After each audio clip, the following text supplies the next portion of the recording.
今日はね、後ろの置き場ももうないもんですから、在庫整理をしてどんどん売っていこうと思うんですけども、で今バラにの写真撮ってるんですけれども、写真撮ったやつは売りますね。それでこれね、ちょっとでかいドルトムント、つるバラだから大きいのに植えたんだけど、いざ発送するとなるとね、ちょっとでかいのでちっちゃくします。どうだろう。まあ大きさはね、大したサイズダウンじゃないんだけど、5寸に戻すんじゃちょっとねかわいそうかなと思って、これもともと5寸鉢だったのをこうやって根っこが出てきてます。それを戻す。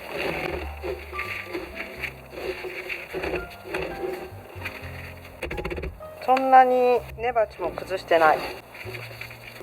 あたかも元からこれに植わってたかのように、これを売りに出すドルトムントね、つるバラです。これはね、4寸の四季咲き大輪ニューアベマリア。四季咲き大輪でつるじゃないから、本来なら大きい鉢に植えてあげないといけないんだけど、じゃあ自分家用じゃないのでね、限界の小ささで鉢増しします。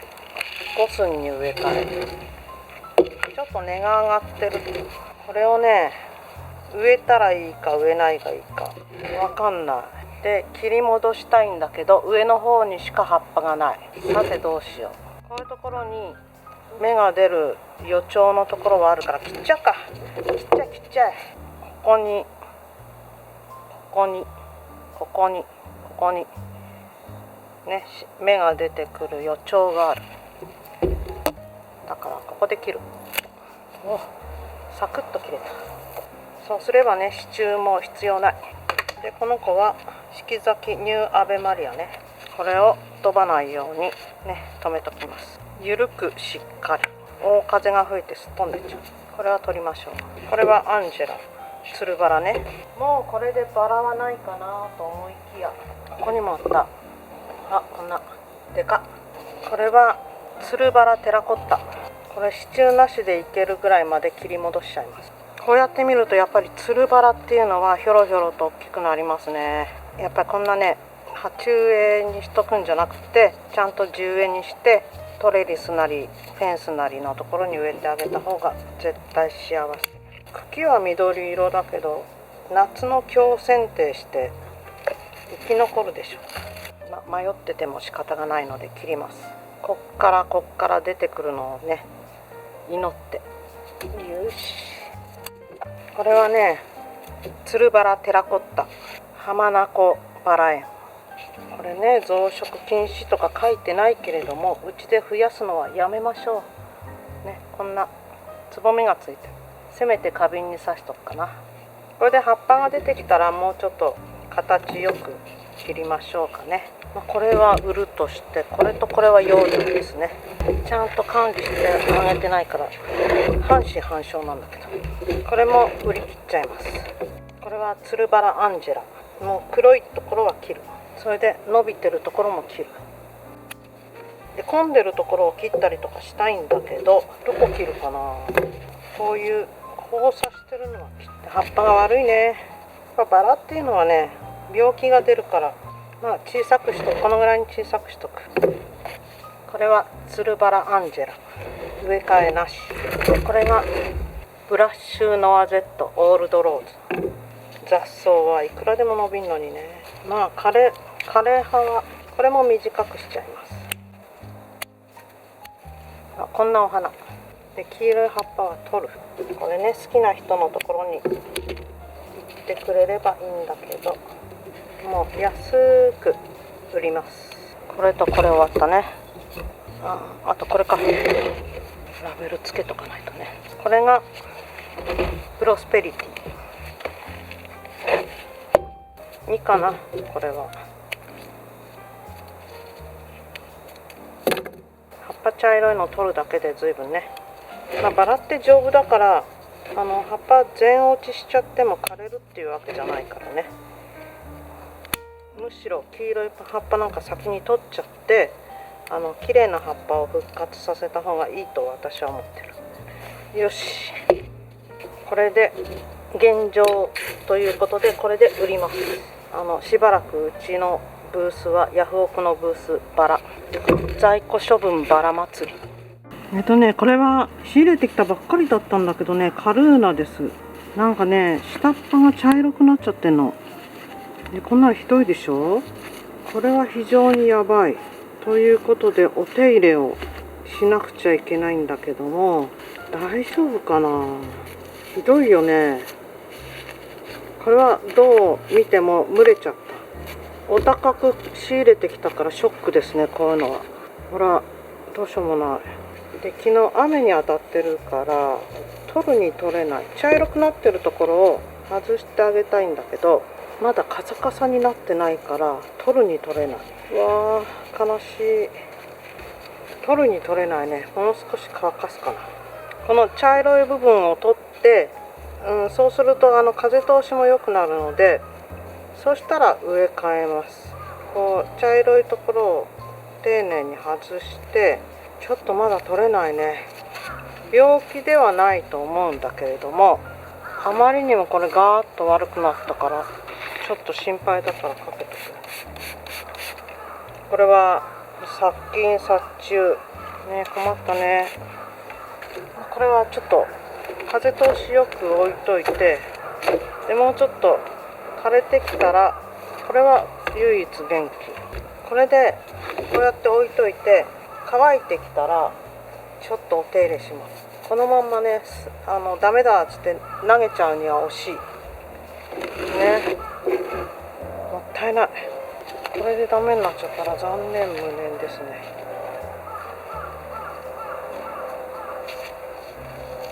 やっぱりまだちょっとね、もうこれ生き返らないと思うんだけども、茶色くなったところはね、最後のあがきでしがみついてるから、もうちょっとこう生命力がなくなってから外します。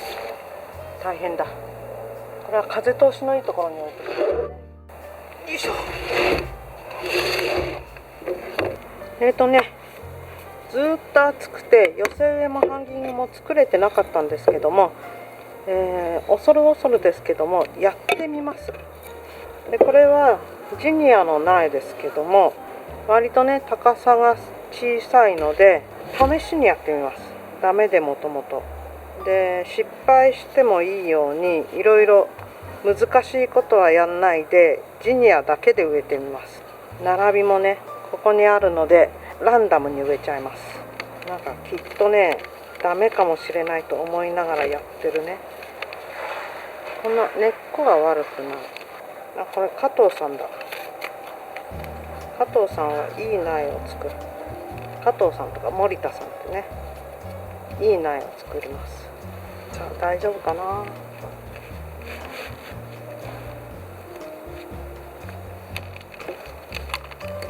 今日は火曜日で月曜の仕入れの苗ですから。で、昨日の夜中ねべらぼうに雨が降ったので苗は悪くなってないはず。こんないい土でね作ってある苗をダメにしてなるものか。これ2色入ってる。これも2色。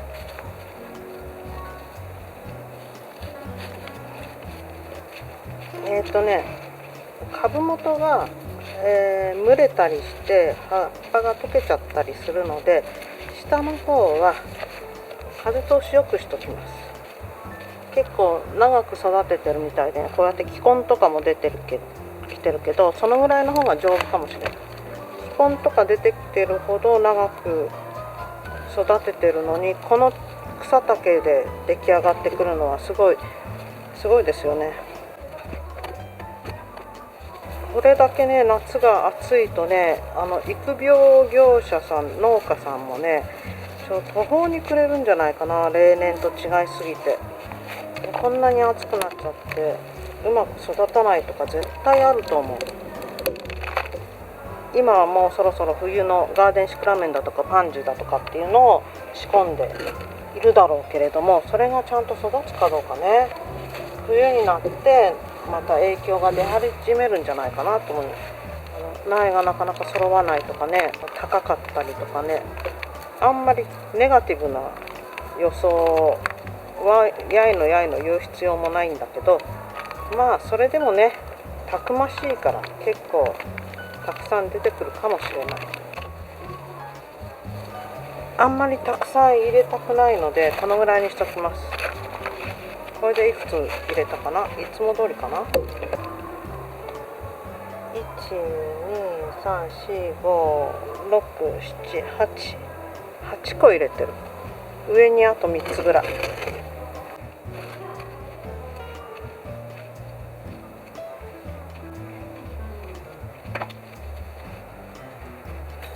れでね、もう一回肥料を入れて、オルトランも入れましょうか。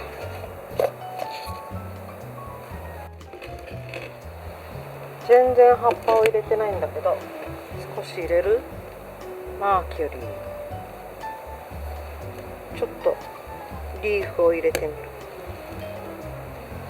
かわいい。本当は初雪かずらとね入れたかったんだけれども、始めた時にはジニアだけでやりましょうって思ってた。だけどね、やっぱり葉っぱも欲しいと。作っていきながらだんだんね、こうおやおやと思ってね、修正をかけるんですよ。だから水苔をこの入れ物の周りにぐるっと。でこれは土がこぼれていかないように。でこれ最後にね、全部植えてからこうやってめくって植える人もいるけど、この段階で収めちゃえば入れにくいこともないしね。ヘリコプターなんかここら辺だけ入ってないとかね、そんなこともないですから。あと色見て入れていきます。でこのぐらいまで落として、でこ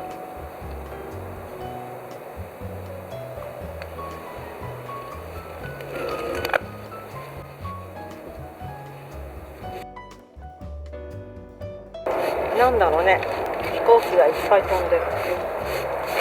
ヘリコプターでね、ものすごい大事件が起きてたりしたら嫌だな。テレビ見てないから。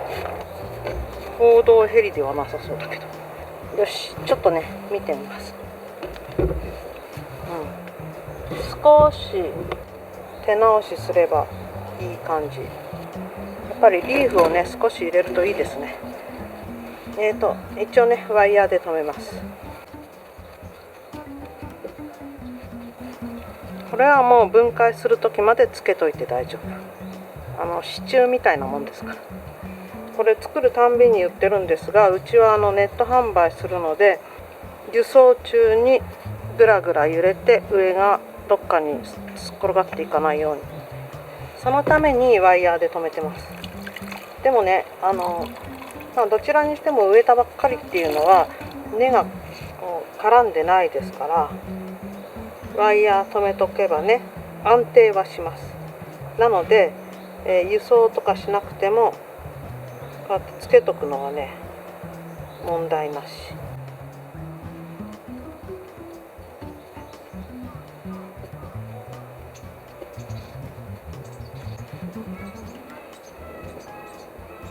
引っ掛けてね、ちょっと正面から見てみましょう。よいしょ。どうですか？ちょっとおとなしいジニアですね。ジニアのハンギング。まん丸、ギリギリ合格にしてくださいって感じですね。色に構わず隣り合わせが一緒にならない程度の感じでポンポン作りました。夏のハンギングですね。どうでしょう。なんか台風とかでね、お花とか植木鉢もうめちゃくちゃになっちゃってる。そんなことがあったらこういう感じで取り替えてもいいんじゃないかなと思います。まだまだね暑い時期ですから、まだまだこれから咲きますし、酷暑じゃないのでね、かえって今からの方がお花は咲くかもしれない。そしてむやみとバンバン伸びていかないので、もしかしたら夏のハンギングこれから作るのいいかもしれないですね。今日はこのカルーナ、これはバッチリ大丈夫ね。中の方蒸れもない、あんまりね。こういうのとちょびっと茶色くなっちゃってるやつ、それからかなり茶色くなっちゃってるやつ、この3つを様子見ていこうと思います。まず大丈夫そうなやつ、これでもね、下の方はちょっとこういう風に茶色くなってる。でこの茶色くなってるところを取ります。カラカラに悪くなってるとこうやって挟んでスッと持ち上げればポロポロっと取れます。これがね、昨日今日傷んだっていうやつはなかなか取れない。こんな感じです。そしてね、この土がね、このカルーナというのはすごい根が細いんですよね。ツツジ科だったと思ったんだけど、ツツジ科魚竜モドキ属常緑低木で、これはヒースとかのね、荒れ地のヒースとかの種類、同種です。なのでね、強いというのは、栄養をね、肥料をたくさんやらなきゃいけないとかそういうことない。痩せた土地でも育つってことです。それでね、こういうね、細かい根がこう網のようになってるので、これをね、リンゴの皮を剥くみたいに薄く一皮剥きたいんです。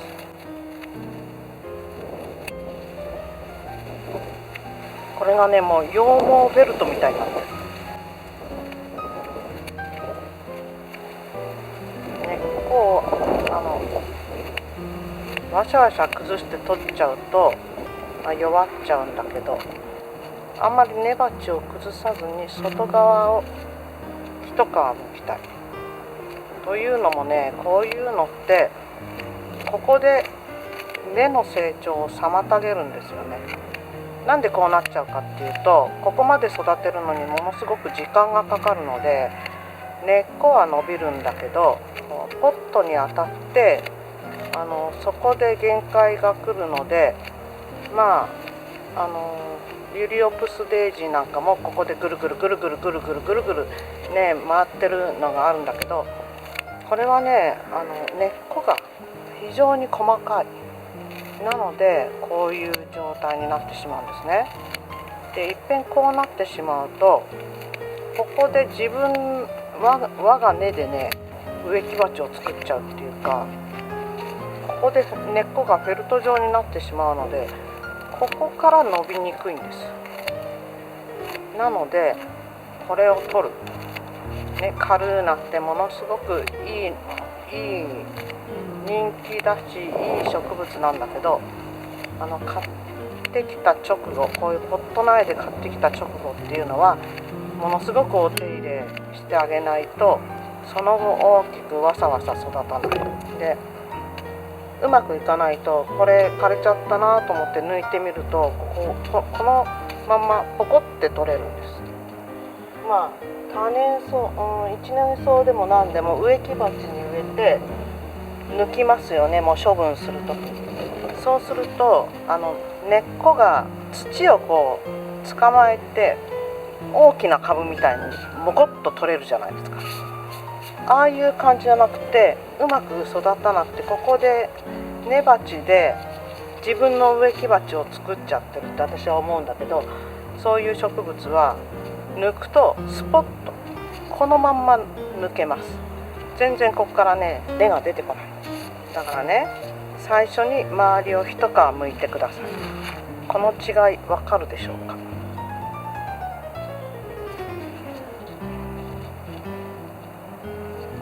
ね。こうなってると、ここからまた根っこが生えてくるっていうか、外側に伸びやすくなる。こうやってね、こうなってるとなかなか伸びられない。で、これを一回り大きなのに植え替えます。このぐらいでいいかな。今までの何倍も土が入るので、2倍ぐらい入りますよね。これが根詰まりするほどになるまでにはある程度また時間がかかると思います。これね、カルーナっていうのはツツジ科ですから、気が利いてる人は鹿沼土みたいなのに植えてあげてもいいと思います。うちは割と甘やかさないので土はほぼ買えません。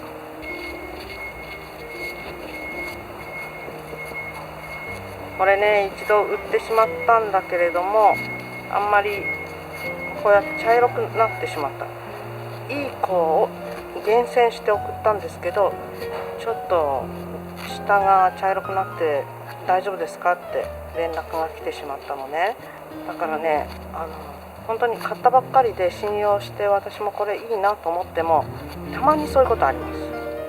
いいお客様だったのでね、変なことにはならなかったんだけど、これね本当に取るのめんどくさいです。しがみついてるんで。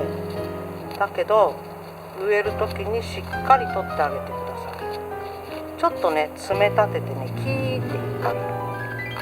そうするとピューって取れる。調子に乗ってやってると上の緑までも取れちゃうんだけど、そうなったらそうなったで、それはもうすかしてしまうっていう感じでね、もう上まで行っちゃったやつは切る。風通し良くなりますから。そうすると緑の葉っぱでも爪でキューってやると上まで取れちゃうね。こういうのは長いから途中で止められるけど、つい上まで行っちゃうとほら上まで剥が取れちゃう。これね、中の方までちゃんとやって、中の方はまあ綺麗ね。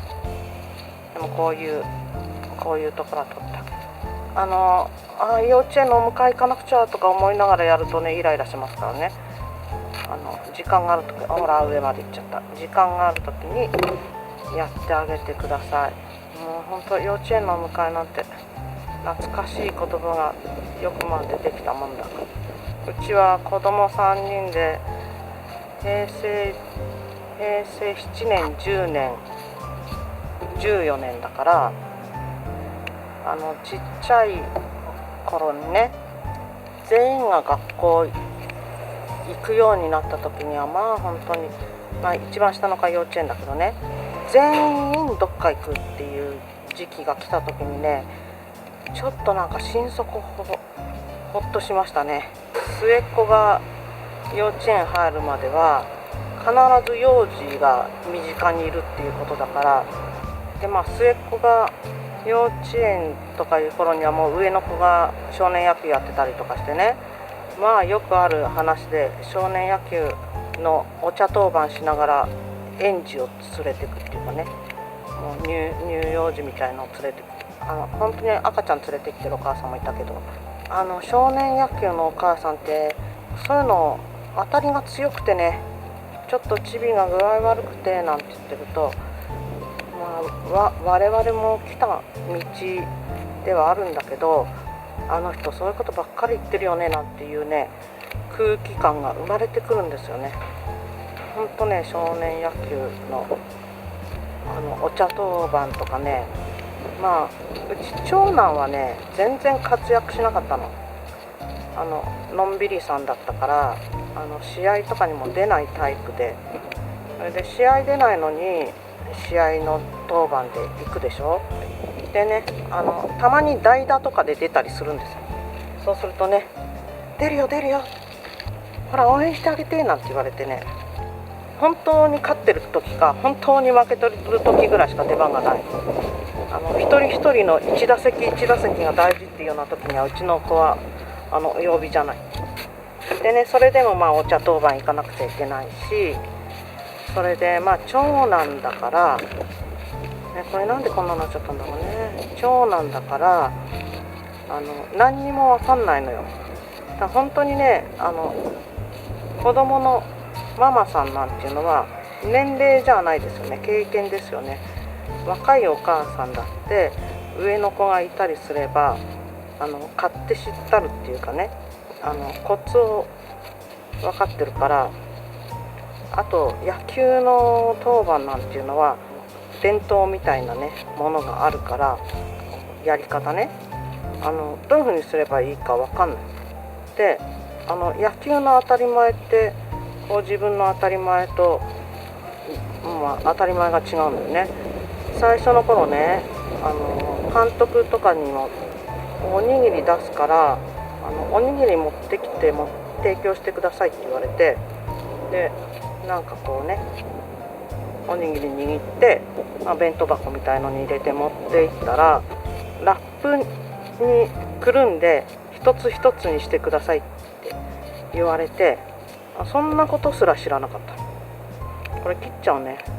でもいろはのいいから教えないと分かんないことってありますよね。そんなの当たり前でしょってさ、呆れた人も多かったかもしれないけど、なんか私の常識としておにぎりをねラップでくるんで持たせるなんていうねのはなかった。でもその後ね、いろいろ野球でおにぎりっていうことが多々あってね、ちゃんとラップで一個一個握るようになりましたよ。もちろんこれほんと延々とキリがないね。それでね、なんかほらコンビニおにぎり買ってくる人とかもいるのね。そうするとね、監督はねコンビニおにぎりをね選んだりするので、必ず余るんですよね。全部は食べない。監督コーチとかにねお昼出したりして、あの人たちもすごいボランティアみたいなもんだからね、コーチ費とか払って子供に教えてんのね。コーチしてあげて本当に少しだけどお手当をくれるんじゃないんですよ。コーチはコーチ費をねチームに払ってる。自分の子供が昔ね野球やってた人たちだと思うんだけども、いいじいさんみたいになってる人がねやってて、もう年も取ったいいじいさんだから性格がいいっていうか優しいかっつうとそうでもないね。でうちの子なんかは、長男はグズだったから、ごめんねグズじゃない、運動神経があんまり良くなかったからあんまり試合に出なかったからね、お客様みたいな。で次男が一番うちは運動神経が良くて、で次男はすごく野球も好きで、もう1年生からやってたんだけども、ADHD でねちょっとこだわりが強いっていうか、人と同じことが簡単にできない。それだからね本当に苦労しました。野球ではアドバイスとしてはね、 ADHD の子はね集団競技みたいのはやんない方がいいかもしれない。本当チームプレーみたいなのがねなかなかできないので、個人種目がいいと思いますね。だけどそうは言っても子供が好きなんだから、じゃあ ADHD の子はね集団的な野球とかサッカーとかやっちゃいけないのかというと、そういうところで実力を発揮する子もいるし、人のことはどうでもいいんで、うちの子は好きだったので監督に嫌われながらもね、歴代監督に嫌われてた。嫌われながらも野球やりたくて高校野球までやりましたからね。もう最後の高校野球なんかひどいもんだった。365日学校行ってね、ほんと休みなし、盆も正月もなし、もうね女工愛花みたいな大竹しのぶがやってたねああいうのだってなんか盆や正月ぐらいは実家に帰ったりするじゃないですか。365日いじめられに行ってたんだからね、かわいそうなもんでね。ADHD の子でね割とふてくされちゃったりとかしてたの、小学生中の頃は。で中学生ぐらいになって公式にちょっと行って、そこで頑張るようになって、それであんまりふてくされなくなった。これね茶色いの全部取りきれなかった。まだちょっと湿ってて、だからこれはこれで植えちゃった。で高校の時にはその ADHD どころか通常発達してる子たちがもうふてくされちゃってるところを誰よりも我慢してね立派でしたね。褒める人があんまりいないから自分で褒めるけど、もう本当なんか私なんかはその頭が悪いだとかね、物分かりが悪いだとかって言われたことないんだけど、それでもねあんなに頑張ることはできないと思う。やめたってやめちゃうと思う。だからね、なんていうのかな、なんとかの1年、苔の1年みたいな感じかな。ものすごい立派でしたね。まあどんなに立派にやっても完璧に認められなかったのが悔しいけどね。まあそれは話し始めると止まんないので、次ね、これはSo Easy シリーズ、トゥルーブルームっていうねシリーズのトゥルーシンシアリティで、これね4寸ポットでほったらかしにしといてちょっと傷んできちゃったので大きいのに植えます。でこれは地植えとかにも向くっていうやつなので、本当はこういうのって4寸5寸6寸って大きくしていくんだけど、最初からこのぐらいの7寸の鉢に植えちゃいます。これ7寸に植えといて姿が乱れてきたら、切り戻すっていう形にします。で根っこも悪くない、全然ね。このまんま植えます。これ4寸のまんま置いとくとね、さすがに水がれたりしてね。で今ちょっとこんなひょろっとしてますが、これが大きく育ってくるまで頑張って育てます。これが同じ4寸をしばらく前に植えたの。こっちはトゥルーシンシアリティだけど、こっちはレッドキャプテン。レッドキャプテンっていうのがこのソーイージーシリーズ、なんだっけ、トゥルーブルームねのソーイージーシリーズの中の一番元祖だと思います。で何がソーイージーかっていうと、ここに書いてあるかな、簡単きれいちょうどいいっていうんだけど、これは病害虫に強い、それから四季咲き、それから切るところが場所を選ばないというので、簡単にバラを育てたい人向きに一生懸命開発したものです。でね、言われてみれば虫食いもないし、ちょっとこういうのがあるけど、これは悪くなって落ちる葉っぱなのか病気か。でも病気も出てなさそうですよね。庭にただ置いといただけ、植えて。それもね今年になって買ったものだから、半年も経ってないですよ。4月ぐらいに植えたんだと思う。5、6、7、8、3、4ヶ月でこんなんなる。これがね、素晴らしいでしょう。ちょっと虫食いがあった。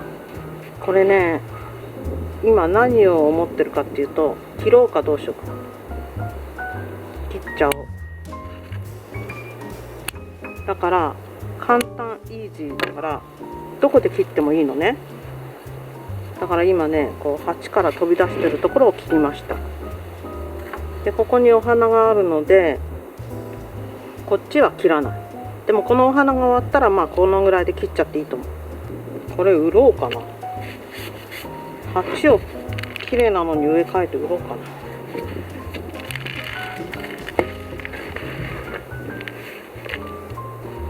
な。ね、大して根が回ってるわけでもなく。よしよしよし。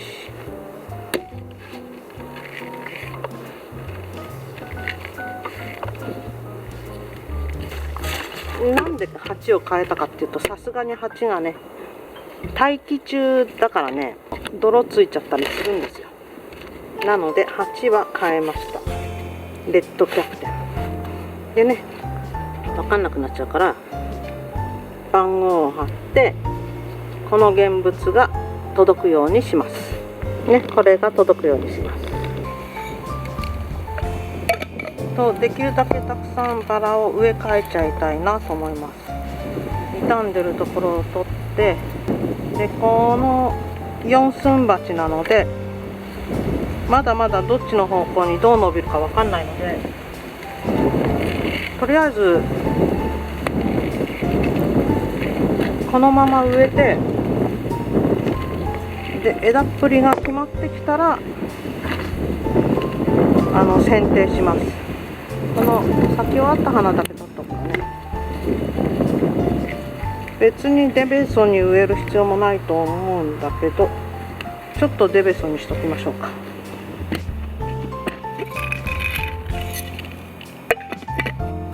葉っぱが傷んじゃってる。かわいそうに。水枯れです。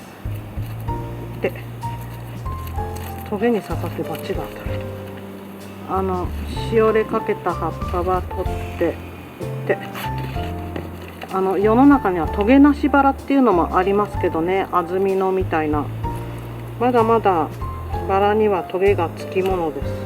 昔のね、ベルサイユ宮殿の庭師さんとかはね、簡単な消毒薬がなかったから、ペニシリンみたいなものがなかったからね、バラのトゲとかで命を落とす人が多かったらしいですよ。嘘か本当か、いい加減な豆知識、現代でよかった。